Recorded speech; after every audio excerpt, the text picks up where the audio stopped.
Hello, America. I'm glad you're here. I've never treated you like a moron, mainly because I don't believe you are a moron.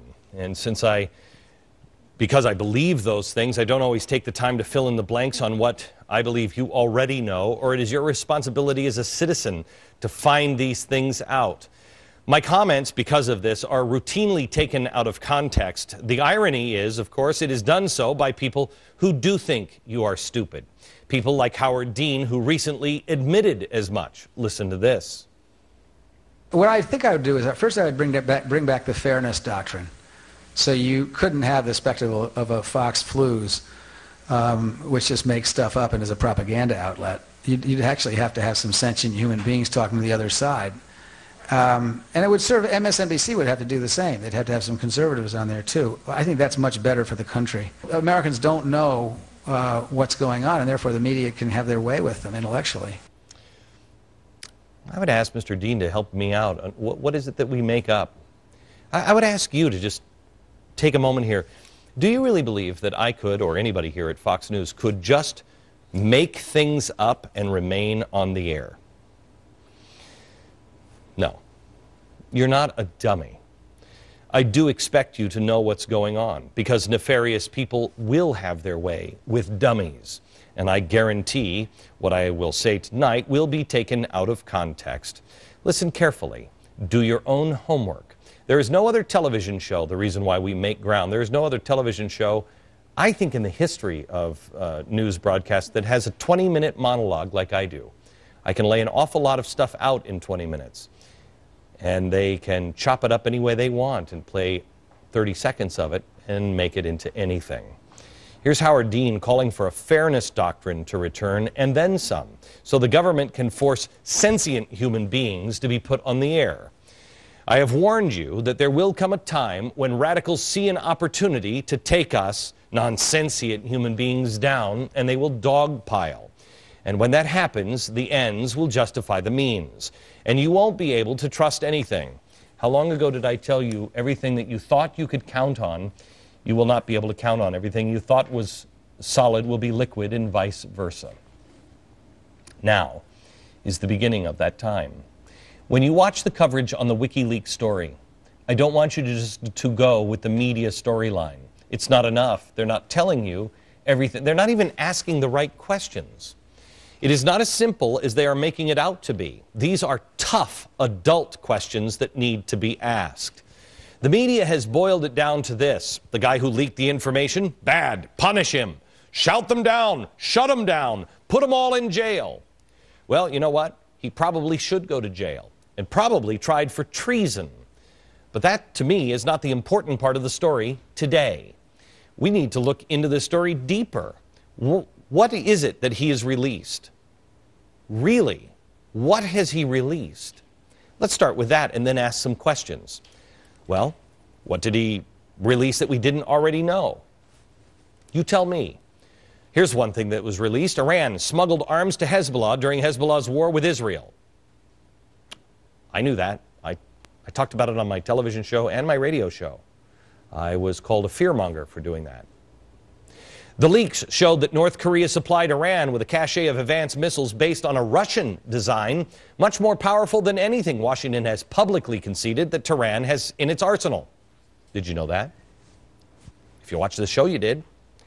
The leaks further suggest a possible nuclear weapon cooperation between Iran and North Korea. Does that surprise anyone? Isn't that axis of evil?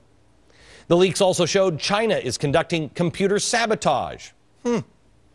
That the U.S. is close to the edge with Pakistan, that U.S. officials called Putin the alpha dog leader in Russia, and that the Saudis remain the chief financier of Al-Qaeda.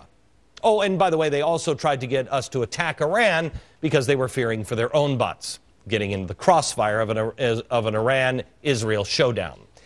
Nothing in this report so far is shocking. It's all stuff that you already knew because you watched this show, or because you're not a moron, you knew it in your gut. But there are things that the government is telling you that are not true. Isn't that maybe the surprising thing here? Don't trust the government. George W. Bush was looking into Pooty Poot's eyes and saw a good man. But behind the scenes, they are saying that these guys are thugs and the alpha dog is controlling it. Really? I thought he was our friend. We're holding hands and playing footsie with the Saudis. We're so careful not to offend any of them. We won't allow investigations into the Saudi-funded school in Virginia that has produced at least 2 students who were arrested on terror threats. But Saudi Arabians are our friends. We can't even look at the curriculum at this school that teaches students that it's okay for Muslims to kill adulterers and converts from Islam. Yet, they remain the chief funder of Al-Qaeda, and the government knew that. And so did you in your gut. Publicly, politicians want to sit down and chat with dictators like Ahmadinejad and Kim Jong-il, even though privately, we now know they are working behind the scenes to help out Iran go nuclear. China conducting supercomputer sabotage or computer sabotage. Do you remember the story that didn't make any sense to us? The president himself, President Obama, said that they were going to stop looking into computer attacks from China. You remember all of us saying, what? Ask your friends this question, because if you've done what I've asked you to do, protect your integrity. Do not take my word. Never trust me on anything. I don't ask for your trust. I give you information, and I tell you, you can find all of this information from reliable sources. Go to the library. Look it up. You ask your friends if you've protected your integrity and you've only told them the truth, how many times do you have to be right? How many times does this show have to be right before Americans start listening to either the show or, more importantly, to their gut, and not to the clowns in Washington who are lying to you? We have told you all of these things. You have checked them out and verified them on your own. And you've told your friends. We gave you as much confirmation as we could at the time. I ask you to do your own homework and make sure you're not relying on anyone but your own gut and your own knowledge. Know what you believe, because there is coming a time where you will have to be depended on. People they won't trust anyone. Are you conducting your life in such a way where they will trust you? Get rid of all of the lies in your life. Never go on someone else's information. So now, what happens from here? Well, I've told you the theory, top down, bottom up, inside out, right? And it actually is top down. You put the radicals up here at the top, and then you have, well, I'd put the labor unions down here. You have the real radicals that everybody knows that causes the chaos in the street. And the average American is here. And when the top comes down, when the bottom starts to rise up and cause trouble, putting pressure on you through chaos, turn you inside out. And then you beg for the top to make it go away. They coordinate with the unions and the revolutionaries on the street. And that's what you're not supposed to know, that these guys are connected to these guys. This is what led to Czechoslovakia and turned them into a communist country in 1948. Bottom up, top down, inside out. It's in fact what Van Jones preaches today. Watch. You handle the top down, but it's also bottom up and inside out. Top down, bottom up, and inside out. So now your challenge as you leave here, our challenge, is to take care of that bottom-up part. That's what they're doing. The inside-out part is the chaos, the leaks. The leaks. What does it do? It creates distrust in our government. It creates distrust in everything. It adds instability all around in an already shaky globe. How do we now negotiate with other countries when we've turned everything inside out? And what you're seeing on television now is just adding smoke. The media is leading the charge, begging for the top down. Come down, do something. WikiLeaks.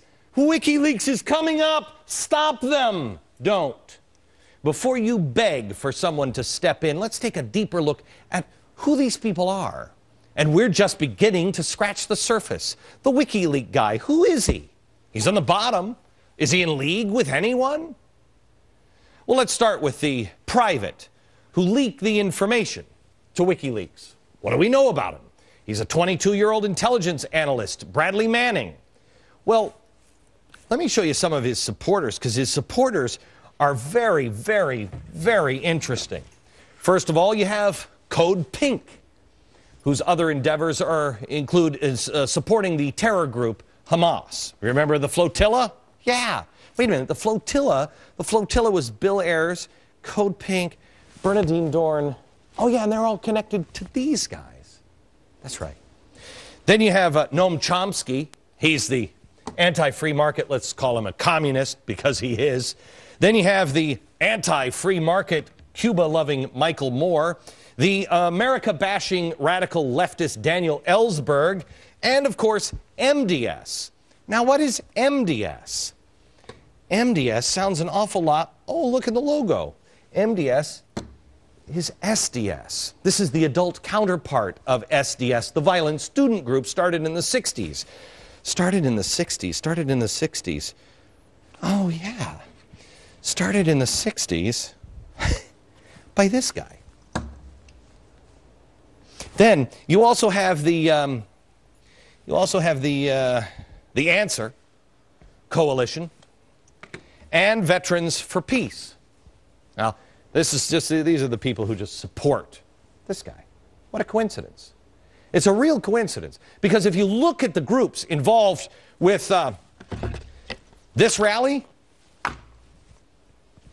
you'll notice that they're all the same.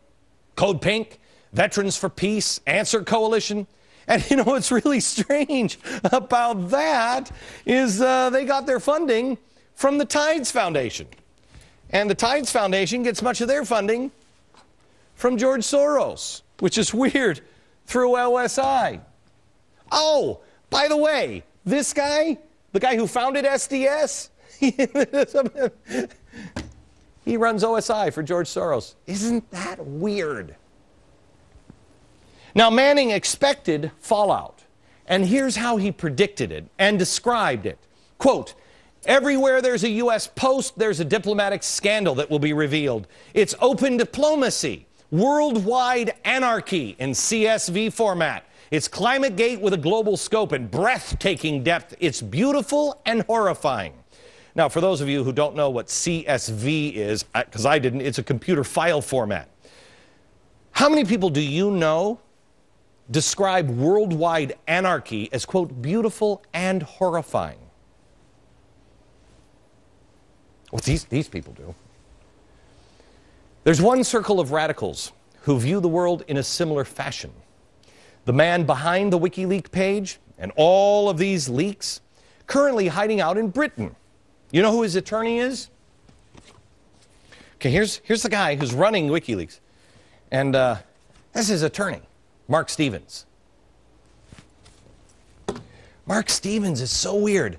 Happens to do pro bono stuff for George Soros and the Open Society Institute. Isn't that weird? When the founder of WikiLeaks set out to establish funding for WikiLeaks, guess who he negotiated with? The Open Society Institute. George Soros. That's strange, isn't it? Wow. Man, we should call for the top down, shouldn't we? Because the bottom's rising up. I wonder if anybody in the administration could help us with the internet. WikiLeaks wrote an award-winning report called The Cry of Blood. This is great. Cry of Blood. The report was published by the Kenya National Commission of Human Rights.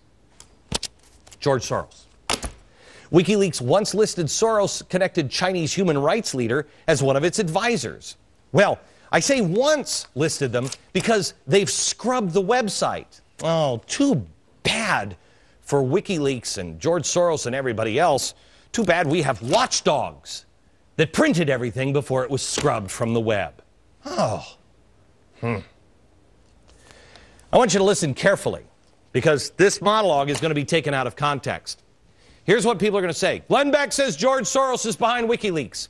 That is not what I am saying. Could I make it any clearer? George Soros' Open Society Foundations came out in August and said that it was not taking a position on the WikiLeaks documents, But it opposed any and all disclosures about identifiable civilians that would put them at risk. That's because open society has an interest in Afghanistan. But have you noticed